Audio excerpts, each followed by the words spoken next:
Welcome back. Today we're going to talk a little bit more about great ideas and great ideas that solve big problems by talking about Archbishop Desmond Tutu.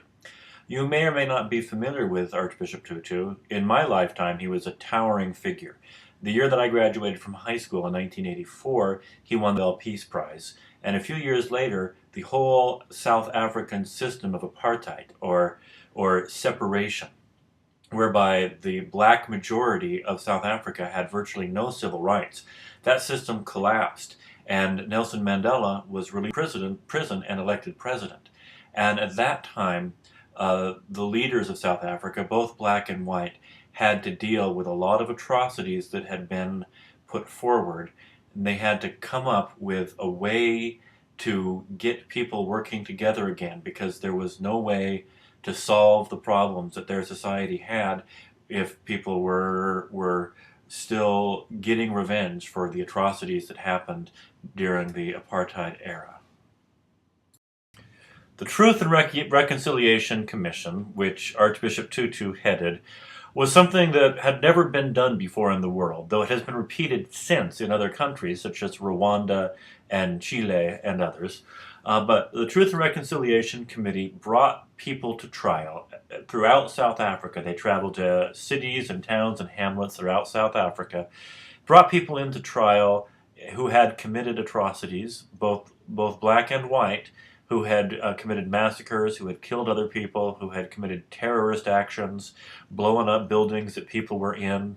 And it asked people to describe in detail what they did. And as long as they were truthful, and as long as the evidence showed that they were truthful, they were given in exchange for their telling the truth immunity from prosecution. So in this way, they compiled a complete record, or a near complete record, of the many atrocities that were committed in the apartheid era without executing people or throwing the entire country into another round of civil wars. Tutu describes the Truth and Reconciliation Commission as a third way between two other alternatives, both of which simply weren't possible in South Africa after the fall of apartheid. One of these is the Nuremberg option, and this is what the Allies did at the end of World War II.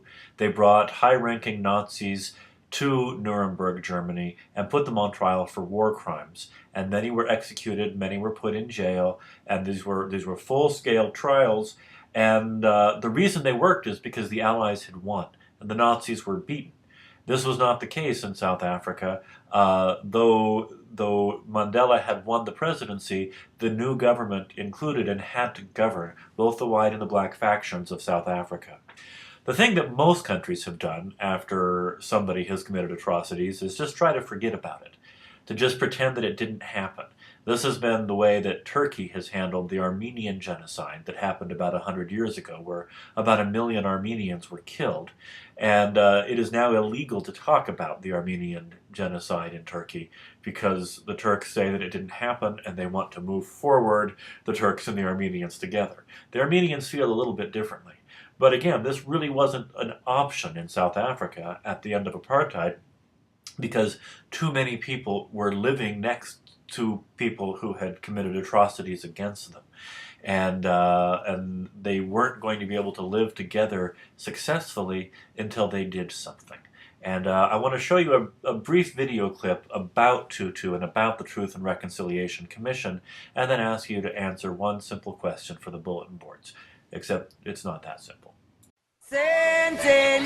Desmond Tutu was born in 1931 in an impoverished township in South Africa.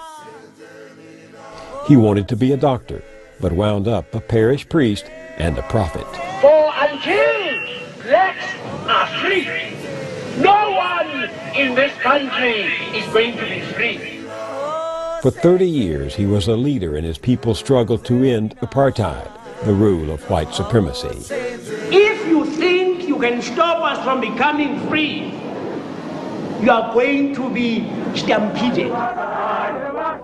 The course was hard and costly. The system tries all it can to destroy us. It won't succeed. God is on our side. In 1984, Tutu was awarded the Nobel Peace Prize. 1 year later, even as his own people still could not vote, the Anglican Church enthroned him as the first black archbishop in South Africa. In 1994, millions of black South Africans, including Tutu, voted for the first time.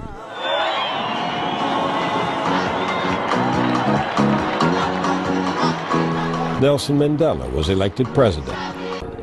Mandela asked Archbishop Tutu to chair the Truth and Reconciliation Commission. Its mandate was to document the horrors of apartheid and to sow the seeds of reconciliation between blacks and whites. We do want to forgive, but I mean, we don't know who to forgive, because we don't know the killers, you know? He had a gun in his hand pointed at my forehead. The act of opening the magazine was the detonating device for a bomb. And then they said to me, today you are going to die. During that period, you were suffocated. How did you manage to sit there day after day and hear these stories of terrible things that people had been doing to other people? It was terrible, but I cry easily. That is, I mean, I broke down on the very first day, but I then said it wasn't fair. God, you couldn't allow this to happen because the media then concentrated on me instead of on the people who were the rightful subjects, the victims. And if I wanted to cry, then I would cry at home or in church. But I was sustained by prayer, yeah. What was the worst thing about apartheid? Ultimately, it's actually when it makes you doubt that you are a child of God. When you are subjected to treatment that begins to work in here, and you begin to say, hey, maybe they are right. Language is very powerful. Language does not just describe reality. Language creates the reality it describes. And so when we call you a non-European, a non-this, you might think it isn't working on you. But in fact, it is corrosive of your self-image. You end up wondering whether you are actually as human as those others. This report that your commission released has been called one of the most important documents of the 20th century. What would you like of it for the world to take to heart? I would hope, that the world would realize that there is no situation that is not transfigurable. That there is no situation of which we can say this is absolutely, totally devoid of hope. Because that is what people thought about South Africa. And that the star turns of this report are those we wrongly call just ordinary people. There are no ordinary people in my theology, but it is the small people, the ones who used to be non-entities. They are the stars. And for the world to know that those so-called ordinary people are incredible. What do you actually do when you forgive someone? Well, basically you're saying I am abandoning my right to revenge to pay back. By the fact that you have abused me, you have hurt me, or whatever it is that you have done, you have wronged me, by that you have given me a certain right, as it were, over you, that I could refuse to forgive you. I could say I have the right to retribution. When I forgive, I say I jettison that right, and I open the door of opportunity to you to make a new beginning. That is what I do when I forgive you. The Buddhists talk of letting go of the past, dying to the past when you forgive, of letting loose of the sorrow that you have brought with you from the past. Is that what you're talking about? The thing is, of course, that I don't know that you yourself are able, by an act of will, as it were, to let go of the pain. The will part of it, where you will, is deliberately to say, I am not going to let you victimize me and hold me in the position where I have an anger against you, a resentment, and I am looking for the opportunity to pay back. I am saying I want to let go of that right, and begin to work for the possibility of restoring the relationship. Do I have to do anything, the person being forgiven?